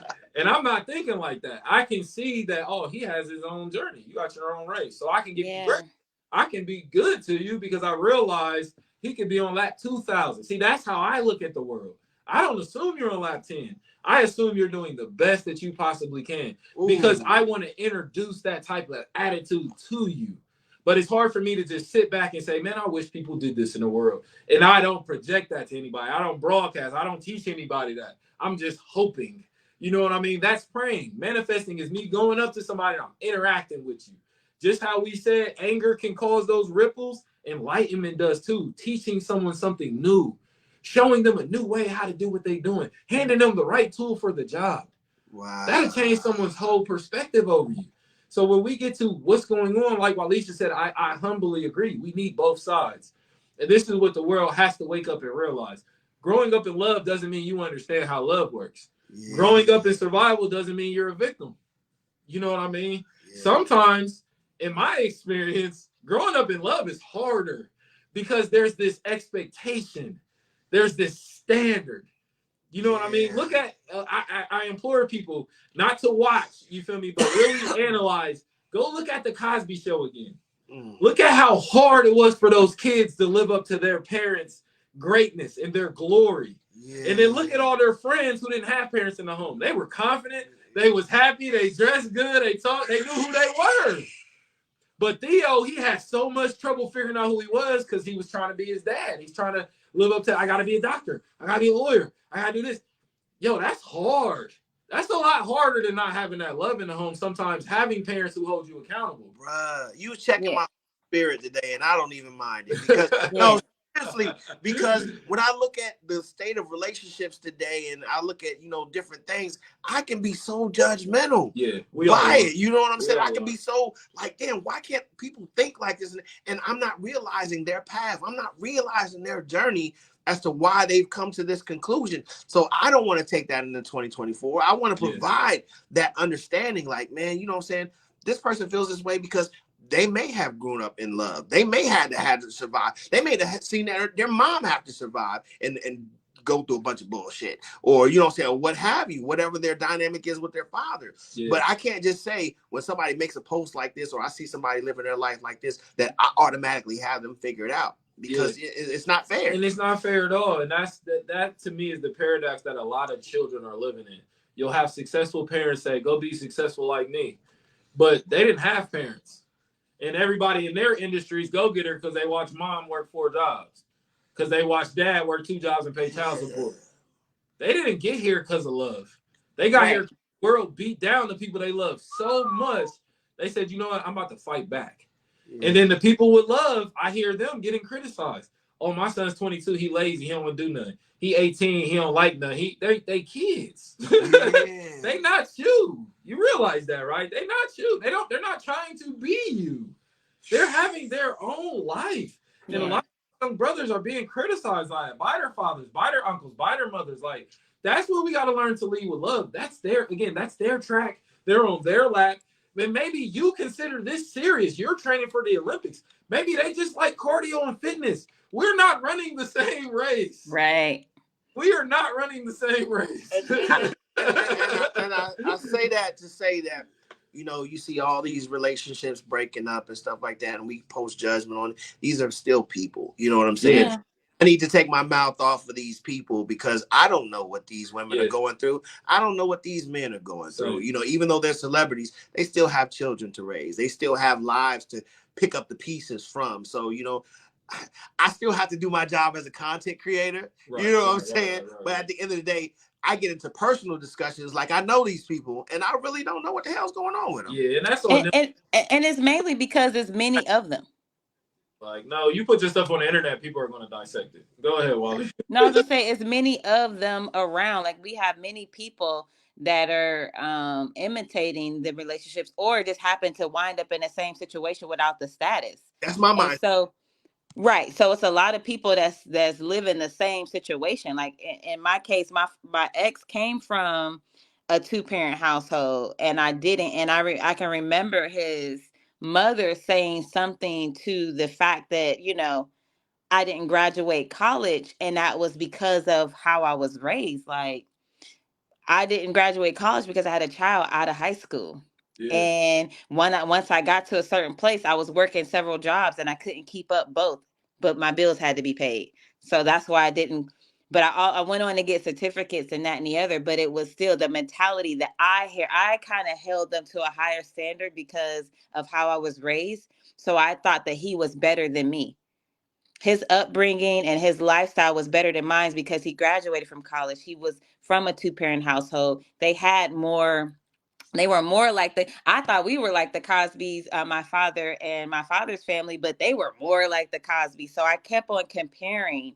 I was doing the comparison because I had that was living out the stereotype of how I was raised and how I showed up in the world. I was living the stereotypes that was spoken over Black children or girls having babies out of high school, and that whole thing. It was like that was my life. I thought these other people that had titles, that had two parents in the household, that had certain things, Jordans, even sometimes I compared them to self and thought they were better than me. But I think when you get into relationships, you do have to understand that it is two people living their own journey and they're coming to becoming one. They don't speak enough about this, especially in the church or just in general. Two people becoming one. You got your own reasons to be here on earth. You have your own things that you got your own I's you got to dot and your own T's that you have to cross. Yeah, you're supposed to be helping me. We're supposed to be helping one another, but you still got your own race that you got to finish, and I can't finish it for you, nor can you finish my race for me. So comparing in relationships does no service to the relationship at all. To compare on how we were raised, if we're not using it to understand where we are. If we're using it to be like, well, I did this, you did it, like I know you don't, that doesn't serve us. But we're doing it like, oh, this happened to you. Oh, okay, that's probably why you do X, Y, and Z. Let's dive into that because we don't want our children or we don't want our future to hold these things. So let's dive into these things as they're coming up in our relationship. Shay, let me give you a round of applause for that. You ain't got a round of applause yet this show for dropping it like that, dropping that science on us. This has been the appreciation show. So we're going to spend the next 10 minutes wrapping up, but appreciating everybody that's been on the check-in. Again, everybody, we're going to try to put all your names in a raffle, and we will announce the winner on the Lane Love page, the Good Life Ohio page, and we will announce that winner. And I'm going to wrap up because I got to run some bathroom. Okay, me too. All right, Sunshine, Noni, Brody's, Trinae, Adara, Adrian, Drea, everybody that's been on the check-in today. Thank you so much. Go ahead and wrap up, sir. Yeah, I was going to say, shout out to everything Walisha said. That is all, that's all word is bond. Like this is what life is about, getting to the point of our highest self and being comfortable with that self and choosing to celebrate the people around us. Too many of the choices we make in our lives are rooted in trauma. Start choosing love. And what Walisha was explaining wraps up for me what sacred love is. We got to start learning to apply love through what people tell us. So when they tell us about our trauma, we're not always there to fix it. Sometimes we're better learning them, to understand them and learning to love them. Yeah. So listen to what they're saying with a loving ear, and you know what I mean? Take your detective cap off. Stop trying to solve things and realize some people just love your ass. They just want to love you and they're full of love and that's what they know. So let them do what they do. You feel me? But I love y'all and I appreciate y'all. This show has been amazing. This gets better every week for us. Yes. Grateful. I'm grateful for everything. Wally, go ahead. Yeah, I just want to say to everyone, don't wait till the new year to start your shadow work. You can start your shadow work and that process today. The things that are vexing you and your family, like you're the key to that. It's bothering you so that you can change. Not to be like somebody else, or to compare with anybody else, but because you deserve better and you want better for you and your family. So start your shadow work today. Tap into the last episode because that's what we talked about, shadow work, our last 2 episodes. But tap in and start today. You ain't got to wait till the new year. This is your new year. So be the new you for you and your family that you deserve. That's it. That's all I got. No doubt. Hey, happy holidays, everybody. Going into the new year, learn to monitor your reactions. Because by the time you react, a lot of times we've already lost. So learn to monitor your reactions and your emotions and kind of weigh those in the balance. And that's what I'm taking into year 2024. Again, I've already started the groundwork. Me and Tim been drinking a lot of water, so we both got to use the bathroom. But tonight I will be at Victories. Victories tonight, man, it's going down. I'm telling you, 200 or 300 people are going to be in the building, and I'm going to tear it down. It is the Ugly Sweater Party put on by Just Friends, and then tomorrow night is Brian Sledge's Love Language. So we're going to come back to Victories and tear that down because that's going to be an R. Is this a ticketed event? Yeah. So charge it to my head, not my heart. I'm not sure the tickets, but it shouldn't be that bad, like $10 or something like that. So please make sure, and it's going to be well worth it. I'm going to shake that building. Uh-oh. And that's off of High Street, right?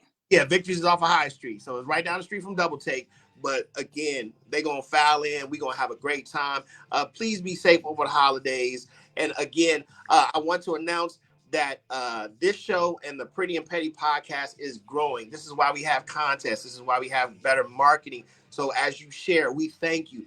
This again is the appreciation show. 17 likes.